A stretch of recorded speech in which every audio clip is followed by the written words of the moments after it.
Someday, you will be dead. And everyone you know, and anyone who's ever heard of you, will be dead.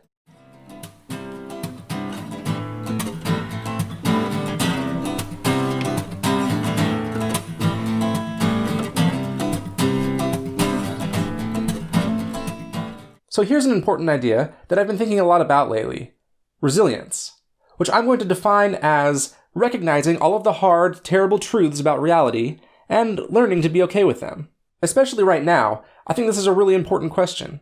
How do we live a productive, healthy life in a world where so many bad things can and do happen?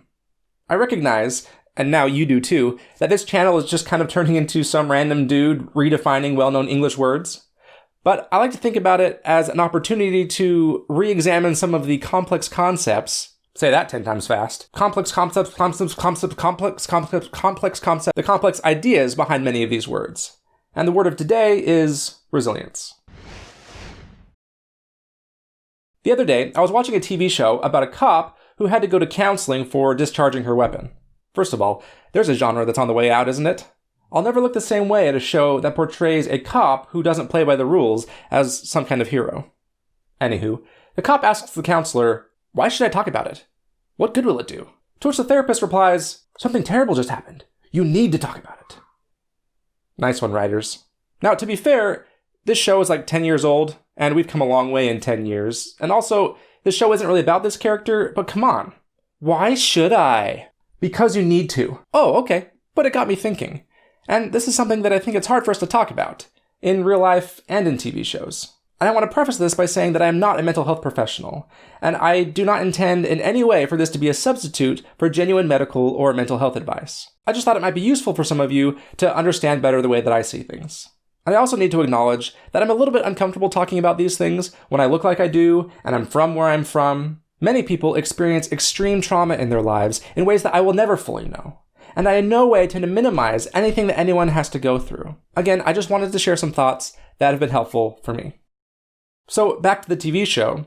What the counselor could have explained is that in order to adapt to trauma in a healthy way, we first need to admit to ourselves that the trauma is real. Most of therapy is just talking about things. You can't really talk about something unless you first admit to yourself that it's real. When we learn to process and live with the hard things that have happened in our life so far, we are stronger and more capable to handle the things that will inevitably come up tomorrow. And when I say handle it, I'm not talking about any sort of toxic masculinity toughness. It's not about, "I don't hurt, I feel nothing." It's the opposite. Resilience is about admitting when we feel pain, sitting with that pain, letting ourselves feel it rather than hiding it or running away from it. Resilience is about the ability to get through the pain, to bounce back, to come out on the other side of it, whenever you're ready. No rush. As a parent, I've thought about this a lot with respect to how I treat my kids. My co-parent and I are on the same page, thankfully, that we never want to try and hide or sugarcoat or shelter our kids from reality. Whatever they ask, and whenever it comes up, we tell them the truth about things like death and climate change, pandemics, rape, racism, transphobia, cancer, you name it. Granted, we don't just dump everything on our kids all the time, and we try to simplify things in a way that they will understand. But one rule of thumb that we try to live by, for this and other similar reasons, is that we never want to try and teach our kids anything that they will have to unlearn later. So we've also never taught them that Santa Claus or the Tooth Fairy are real. We understand that teaching them a fun or comforting falsehood now is only going to set them up for more distress and disappointment later. I'm not saying it's always easy.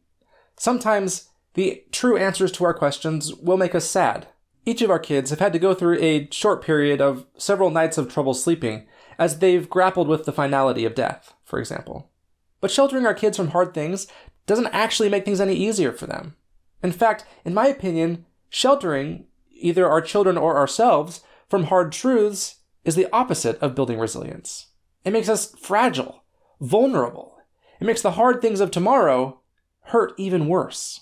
I know many people that would much prefer to have been able to make peace with their eventual mortality as a young child, rather than to be blindsided by this as an adult, with all the other stressors of daily life already taking their toll. Especially because that also meant they had to process the betrayal that they felt from the people who told them all their lives that everything would always be okay.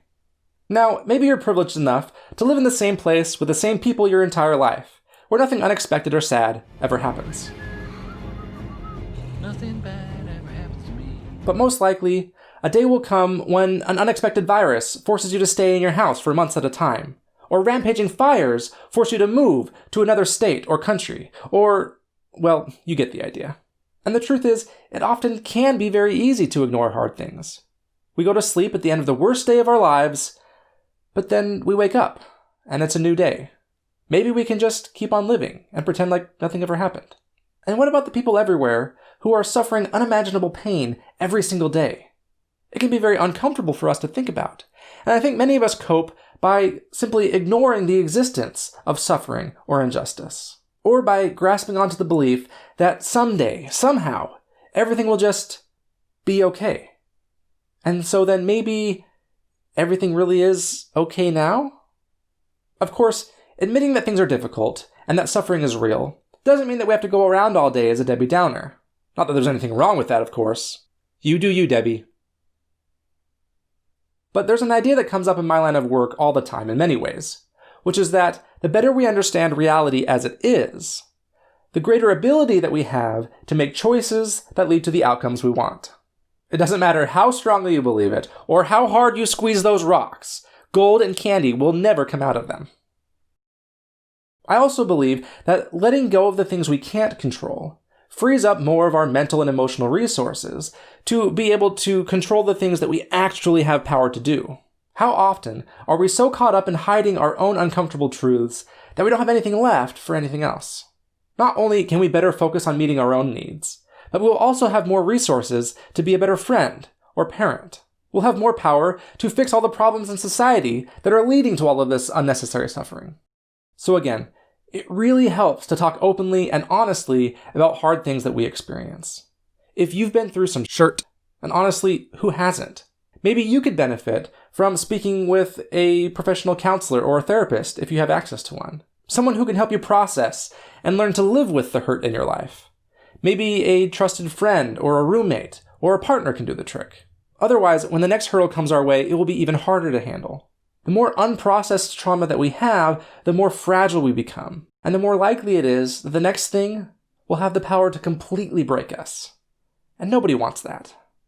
Now, if you ask real mental health professionals about how to build resilience, they will often tell you about the importance of being social. Find friends and other relationships that help you to feel safe and connected, and prioritize spending time with those people. Mental health is deeply tied to social health.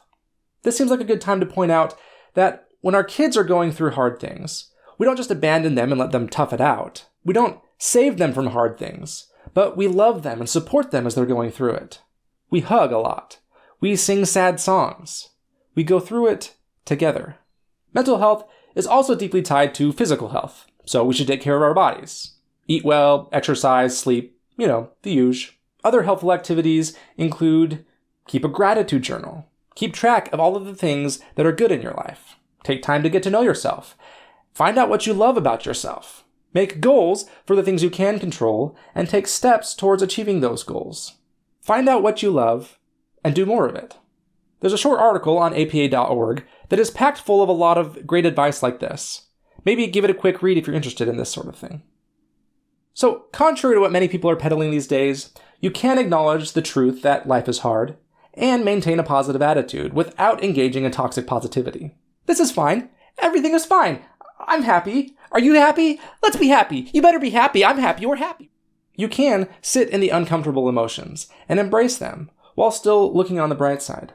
Of course, if you find something that constantly makes you depressed and anxious, like doom scrolling through social media, it's okay to take regular breaks from those things. In any case, I want you to know that we're all going through a lot of hard things right now. I see you. I care about you. And like our friend Troy Bolton taught us so well. That's Michael Bolton? What? Really? Then who's Troy Bolton?